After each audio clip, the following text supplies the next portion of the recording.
Good morning. Good morning. S Deviprasad గారు, so ఈ రోజు హెచ్సిఏ భూములకు సంబంధించి 400 ఎకరాలకు సంబంధించి కూడా కేటీఆర్ కూడా ఈ రోజు మీడియా ముందుకు వచ్చి దానికి సంబంధించి అటు స్టూడెంట్స్ కి మద్దతుగా అయితే నిలుస్తున్నారు. ఏంటి మీ పాయింట్ ఏంటి దీనిపైన?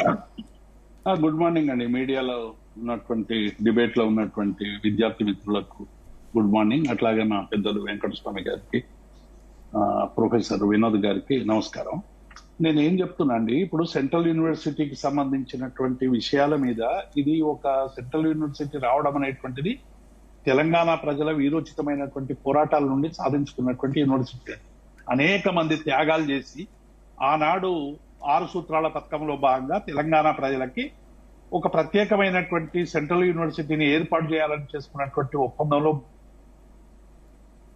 భాగంగా వచ్చినటువంటి ఉన్నటువంటి చారిత్రక నేపథ్యాన్ని వదిలేసి ఏదో ఒక మామూలు యూనివర్సిటీ లాగా దీన్ని చూపించేటువంటి ప్రయత్నం చేయడం అనేటువంటిది ఇది బాధాకరం. కాబట్టి ఇది అనేక విద్యార్థి పోరాటాలు, అప్పుడు ముఖ్యంగా 69 పోరాటం అంతా కూడా విద్యార్థుల పోరాటం అండి. ఏ రాజకీయ పార్టీల కంటే కూడా 369 మంది విద్యార్థులు వీరోచితమైనటువంటి పోరాటాలు చేసిన తర్వాత ఒప్పందంలో భాగంగా వచ్చినటువంటి యూనివర్సిటీ. కాబట్టి ఆ చారిత్రక నేపథ్యం నుంచి అర్థం చేసుకోవాలని నేను మిత్రులకు అందరికీ కూడా విజ్ఞప్తి చేస్తాను. రెండవది, ఈ ఏదైతే ఇవాళ 400 ఎకరాలకు సంబంధించినటువంటి కంచి గచ్చిబౌలికి సంబంధించినటువంటి విషయంలో ఈ ల్యాండ్ అనేటువంటిది 36, 37 సర్వే నంబర్ ఏదైతే గచ్చిబౌలికి సంబంధించినటువంటి సర్వే నంబర్స్ ఉన్నాయో అక్కడ ఇతరులకు కేటాయించినటువంటి భూమి, ప్రభుత్వం వివిధ కారణాల వల్ల కేటాయించినటువంటి భూమికి బదలాయింపుగా ఇచ్చినటువంటి భూమి ఇది.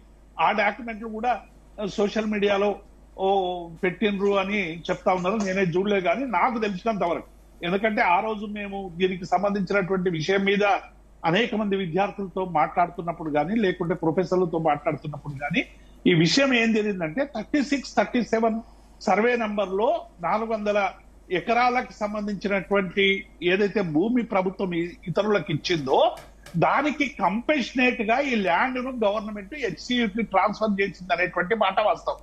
అయితే ఇది రిజిస్ట్రేషన్ అయిందా, పట్టా అయిందా, ఇంకొకటి అయిందా, కాలేదా?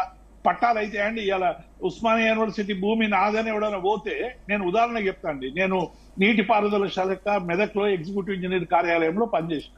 మా ఆఫీస్ కార్యాలయం అంతా కూడా దాదాపు ఒక 20-25 ఎకరాలతో ఉంటుంది. సడన్ గా ఈ భూమి మీదని మీరు చెప్పడానికి ఏమైనా కాగితాలు ఉన్నాయంటే మా దగ్గర ఒక్క కాగితం కూడా లేదు.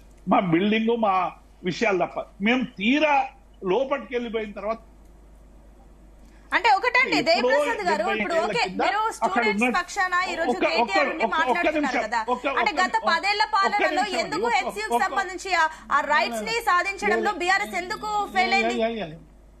ఇప్పుడు నేను ఏమంటున్నాండి, కోర్టులో ఉన్నటువంటి భూమి కోర్టుకు సంబంధించినటువంటి క్లియరెన్స్ వచ్చిందని చెప్తా ఉన్నారు కదా. కోర్టులో ఉన్నటువంటి భూమి ఎవరు దాన్ని చేసుకోవడం 10 ఏళ్ల కింద, ఇది కొత్తగా వచ్చినటువంటిది కాదండి. ఎప్పుడో ఓ సంవత్సరాల కింద, 50-60 సంవత్సరాల కింద అయిపోయింది. ఇప్పుడు ఏ ప్రభుత్వానికి సంబంధించినటువంటి బిల్డింగ్స్ అయినా ఏవైనా చెప్పుకోవడానికి నీ దగ్గర ఏముందని కొత్త ప్రశ్న వేస్తే ఎట్లండి? ఇక్కడ పీడిఎస్ఓ లేకుంటే ఇంకొకటో చర్చ కాదండి. ఇక్కడ మీరు చర్చ విద్యార్థి సంఘాల మధ్య చర్చ పెట్టండి. ఇవాళ డెఫినెట్ గా మేము ఏం చెప్తున్నామంటే ఈ భూమికి సంబంధించినటువంటి ఇది ప్రభుత్వ భూమి. ఎవరు కాదంటారండి, ప్రభుత్వ భూమి. యూనివర్సిటీ అయినా గవర్నమెంట్ అయినా ఒకటే భూమి, ప్రభుత్వ భూమి.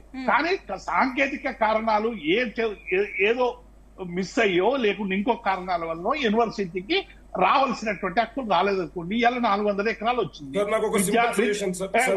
ఉండండి మీరు మాట్లాడండి సార్. బాలకృష్ణ గారు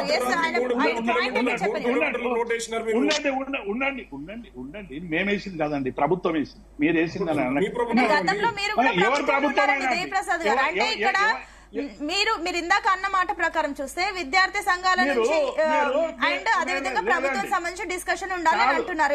ఇప్పుడు మన డిబేట్ లోనే విద్యార్థి సంఘ నాయకులు ఉన్నారు కాబట్టి వాళ్ళ పాయింట్స్ కి మీరు ఆన్సర్ చేయండి. నేను డెఫినెట్ గా చేస్తాను. నేను ఏమంటున్నా అంటే కొద్ది ఆర్గ్యుమెంట్ లాగా చేయకండి, డిబేట్ లాగా చేస్తే బెటర్. నేను ఏమంటున్నా, మీరు చేయలేదా అంటే నేనేం చేయలేదా, మీరు జేఎన్యూలు ఏం చేశారు, గుజరాత్ యూనివర్సిటీ డెఫినెట్ గా చేసి ఉండొచ్చండి. ప్రభుత్వంలో చేసి ఉంటే ఆ రోజు వచ్చి మాట్లాడేది. ఇప్పుడు కూడా ఉద్యమాలు జరుగుతున్నాయి కదా, భూములు ఎవరు తీసుకోలేదు కదా. ఓకే అండి, మీరు చేసి ఉండొచ్చు 400 ఎకరాలు మీరు చేసి ఉండొచ్చు అంటున్నారు. కాంగ్రెస్ వర్షన్ ఒక్క నిమిషం అండి, నేను క్లోజ్ చేసినాక మీరు ఓకే, చెప్పండి, మాట్లాడండి. చెప్పండి. దేవిప్రసాద్ ఇప్పుడు గారు చెప్పండి. ఒకవేళ ప్రభుత్వానికి సంబంధించిన భూమి ఇది ప్రభుత్వందే అని ఒక మాట అనుకుందాం. శనివారం ఆదివారం వచ్చేందుకండి చేయడం? సోమవారం ఉదయం వచ్చి చేయొచ్చు కదా, మంచి బాజాప్తాగా చేయొచ్చు కదా. ఎందుకు శనివారం ఆదివారం, వై సాటర్డే సండే చెప్పండి? అర్ధరాత్రి పూట బుల్లోజర్ పోయి చేయాల్సినటువంటి అవసరం ఏముంది? ఇందులో ఏదో తిరకాస్తున్నది కాబట్టే మీరు శనివారం ఆదివారం చేస్తున్నటువంటి భావన ఇలా ప్రజల్లో నెలకొని ఉన్నది. మీరు పార్టీల మధ్య పంచాయతీ తీసుకొచ్చి ఇది అటు పెట్టి ఇటు పెట్టి ఇది పార్టీలకు దొయ్యకండి. ఇది మొత్తం తెలంగాణ ప్రజలకు సంబంధించినటువంటి ఆస్తి. ఈ ఆస్తిని కాపాడుకోవడానికి విద్యార్థులు పోరాటం చేస్తున్నారు. మీరు ఎటువైపు అని అడుగుతున్నారు? రాజకీయ పార్టీ సమాధానం చెప్తున్నారు. విద్యార్థుల పక్షాన్ని ఉన్నారు, అది మేము కూడా చూస్తున్నాం. దేవిప్రసాద్ గారు ఫైనల్ కంక్లూజన్ మీరు ఇవ్వండి. ఇప్పుడు ఒకటండి, ఈ చర్చ నేను మొదట్లో చెప్పినట్టు ఇది అనవసరంగా మా రాజకీయాల చర్చలకు తీసుకురాకండి. డెఫినెట్ గా రాజకీయ పార్టీల మధ్య ఉండేటువంటి చర్చ రోజు జరుగుతుంది. కానీ ఇలా సెంట్రల్ యూనివర్సిటీకి సంబంధించినటువంటి విద్యార్థులందరూ కూడా చాలా ఆవేదనతో ఆగ్రహంతో ఉన్నారు. వాళ్ళకి సంబంధించినటువంటి మా ల్యాండ్ ప్రభుత్వం తీసుకుంటుందనేటువంటి భావన ఇలా సర్వత్రా క్రియేట్ అయినటువంటి సందర్భం. ఇలా జేసీబీలు తెచ్చి అర్ధరాత్రి తెచ్చి విద్యార్థులను అరెస్ట్ చేసి ఒక భయానక వాతావరణం సృష్టించేటువంటి ప్రయత్నం చేయడం అనేటువంటిది ఇది ప్రభుత్వానికి మంచిది కాదు. ఇప్పటికైనా బట్టి విక్రమార్క గారు ఉన్నారు, శ్రీధర్ బాబు గారు ఉన్నారు, అక్కడ చదివినటువంటి విద్యార్థులు, ఇంకా చాలా మంది కూడా బయట నుంచి ఉండేటువంటి అనేక మంది ప్రొఫెసర్లు, ఇంటెలెక్చువల్స్ ఉన్నారు. కనీసం వాళ్ళతోనైనా ఇప్పుడు ప్రభుత్వ భూమి అంటే అది యూనివర్సిటీది కాకుండా పోతుందా అండి? ఇది ప్రభుత్వం వేరు, యూనివర్సిటీ వేరా? ఇలా యూనివర్సిటీ అనేటువంటిది తెలంగాణ రాష్ట్రంలో ఒక అద్భుతమైనటువంటి తలమానికంగా ఉంది.